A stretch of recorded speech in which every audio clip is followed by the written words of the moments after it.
still. Don't stop, man.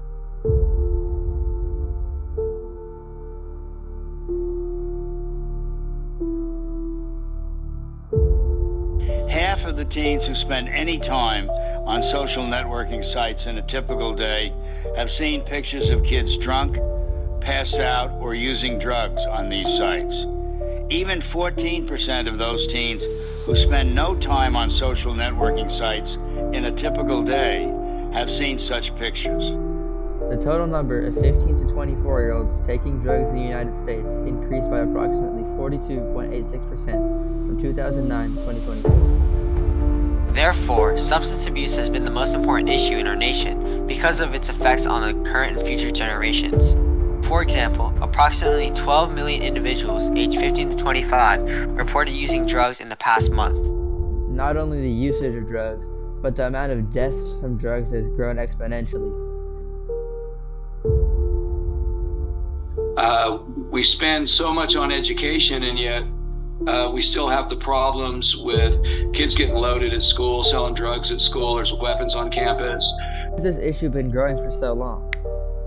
Well, it is because the government and schools have not been prioritizing this issue as much as it should be. There is no current support from the government or schools for these teens. Me being a victim of sexual assault, right? I became an addict probably because, to a certain extent, of that trauma. I see goes hand in hand with retention. I mean, a lot of these kids dropped out, did not finish high school.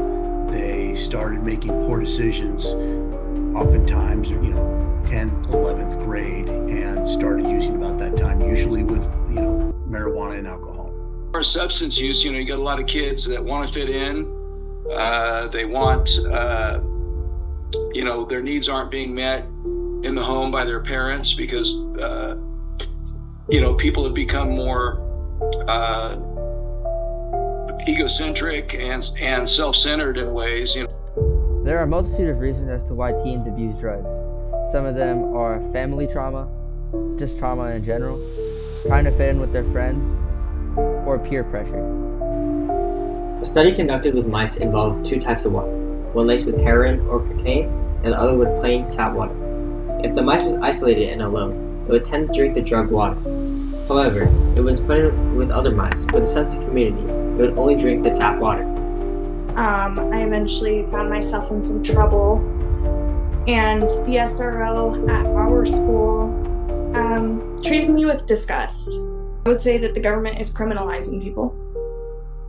I'm also 15, 16 and don't know the first thing about paying a power bill or a gas bill, and so no resources from the government or anything considering my situation now.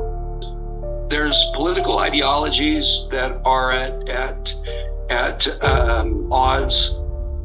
There is money for schools. We put so much money into our schools, and yet our schools globally are not up to par with other schools. So are you educating them? I mean, are you providing them so much information that you're encouraging certain behavior? That's the concern. I mean, I think a lot of people think if you talk about something, it makes it more likely to happen. A level of mental health treatment that I think is lacking. A lot of people don't have the faculties to make great decisions. It takes away the desire for anything bigger than drugs. To have an entire class on just drug awareness, drug court, or helping the prisons, because seeing that that's most of the drug addicts, I think it would scare a lot more kids into seeing what actually happens. Whatever the substance, cigarettes, alcohol, marijuana, cocaine, heroin, hallucinogens, amphetamines, inhalants, and the aftershocks of violence, crime, child abuse, teen pregnancy, AIDS, health costs, shattered families, deteriorating schools and neighborhoods. What I think the government should do is kind of like adjust their mirrors on addiction a little bit. What the government could do is criminalize the criminal behavior, right? On drugs, I stole plenty of things, right, from stores or whatever. If you want to prosecute me for that, that's totally fine. But if you look at the base issue, let's get therapy for that. There should be more resources, more funding for that. To combat this worsening issue in our society, we need to make a change. We need to change the solutions that are being implemented within our country. This starts with stopping the drugs getting into the U.S. at the border. This will stop any of the drugs getting into high school campuses and in the holds of teenagers. We can implement is educating the teens in the harmful effects of drug use. With this, teens will be fearful and strive away from drugs and usage in the first place. Another solution we can implement is government funding for drug addiction recovery. This includes organizations such as drug counseling centers and sober houses. This funding would help these companies get their services out to people in need. Finally, the government needs to prioritize this lasting issue of substance abuse. For a long time, this issue has been under the radar, and now it's finally time for it to come out and be solved. We need to make a change.